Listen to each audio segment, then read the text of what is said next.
યુવતીનું જાહેરમાં સરઘસ કાઢવા મામલે બનાસકાંઠા પાટીદાર સમાજમાં ઘેરા પ્રત્યાઘાત જોવા મળ્યા।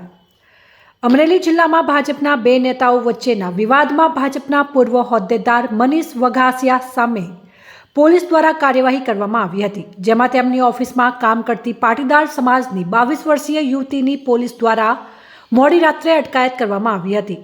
ત્યારબાદ સવારે તેને સરઘસ કાઢવામાં આવ્યું હતું, જેને લઈને સમગ્ર ગુજરાતમાં પાટીદાર સમાજ સહિત અન્ય સમાજમાં ભારે રોષ જોવા મળી રહ્યો છે અને ઠેર ઠેર વિરોધ પ્રદર્શન પણ કરવામાં આવી રહ્યા છે।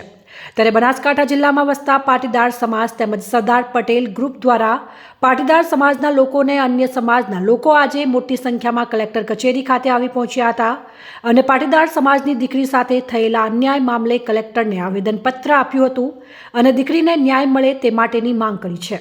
અને જો આ દીકરીને ન્યાય નહીં મળે તો પાટીદાર સમાજ દ્વારા સમગ્ર ગુજરાતમાં મુખ્યમંત્રી સહિત કેન્દ્રીય ગૃહમંત્રીને રજૂઆત કરવામાં આવશે।